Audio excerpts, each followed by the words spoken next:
Hello, it's Sunday and it's starting to rain outside, so I think this is the perfect cozy day to practice some background and landscapes drawings into my sketchbook.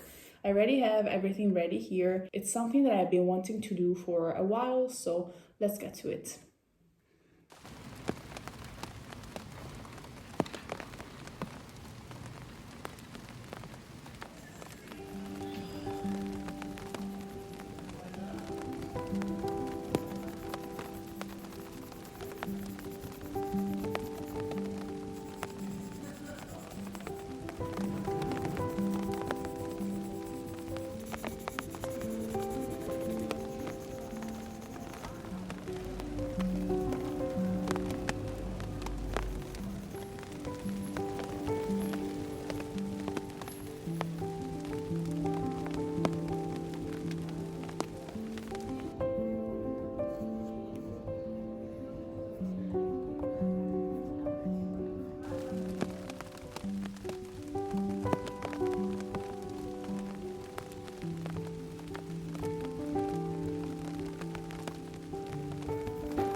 This part is done.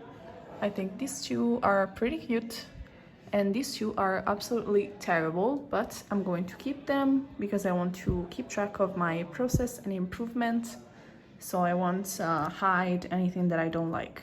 So I think that this week I'm going to dedicate all of my sketchbook spreads to these landscape studies. I kind of decided to give myself a theme for each week for my sketchbook. So this week's theme is going to be landscapes. Actually, my first ones are not these, but these. This is the very first one that I did. I couldn't understand anything. I couldn't remember color theory or anything. It's terrible. This one is already a little bit better. But yeah, so this is it. I'm going on a walk and I'm going to take my current read with me, hoping that I can find a nice spot to get some reading done. My current read is Custom of the Country by Edith Wharton. I got this really nice Penguin Classics Deluxe edition. I think the illustrations are very cute. And it has a foreword by Sofia Coppola that, of course, I'm going to read at the end of the book, because they usually contain spoilers. I don't know why. I already read The House of Mirth by Edith Wharton and I loved it, so I'm really into her style of writing, and I am only 30 pages in and I already really like the main character of the book, so I'm going to bring this with me. For some reason, I always read the lesser known novels by an author before getting to their more famous works. So The Age of Innocence is definitely on my TBR, but for now I also want to read Summer before reading The Age of Innocence. So let's go.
Before getting some reading done, I wanted to recommend some books that I really loved in these past months and that I would give money to read again. Two of these books are actually pretty well known, but I wanted to convince you to read them in case you still haven't got the chance to read them. The first one is La Pvuna by Otissa Moshfegh. This is probably the best book that I read this year. I completely fell in love with it, and I was a little bit afraid of starting it because of how everyone was talking about this book, and everyone said that the themes here were very heavy, and some people told me they couldn't even get to the end of it because it was too much for them. But I didn't feel that at all.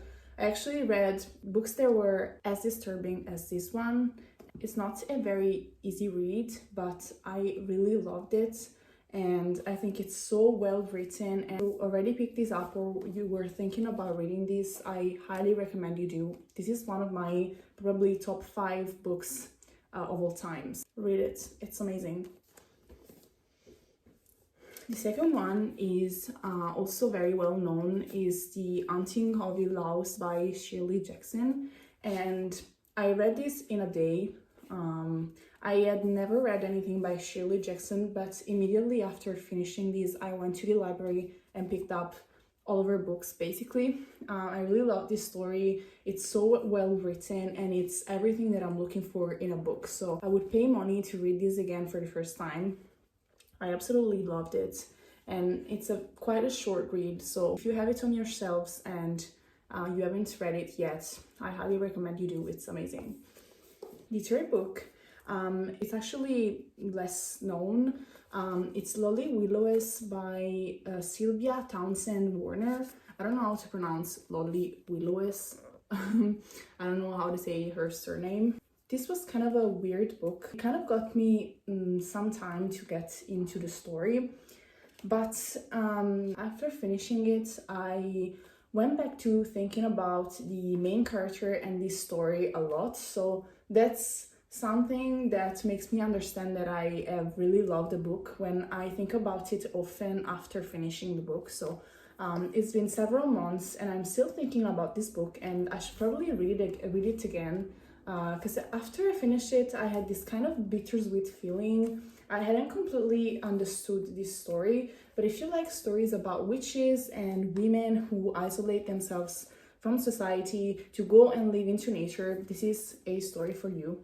It took me some time to find an edition of this book. I had to buy it online, even though I never want to buy books online. I always prefer to buy them in person. But I couldn't find it anywhere, so if you stumble upon an edition of this book, buy it, because I think it's pretty rare. I don't know, or maybe I just couldn't find it, I have no idea. But if you like witches and witches stories, I recommend this book. Okay, so now I'm going to read a little bit. I'm really loving this book. I picked up the English version, so at first I was having a little bit of trouble getting into the story because my English is a little bit rusty. I haven't read a book in English in a while, but now that I am kind of getting used to reading in English, I'm really loving the characters, and I think this is much better than The House of Mirth. I'm enjoying it already so much more, and this says a lot about this book because I really like The House of Mirth as well. So let's get to reading.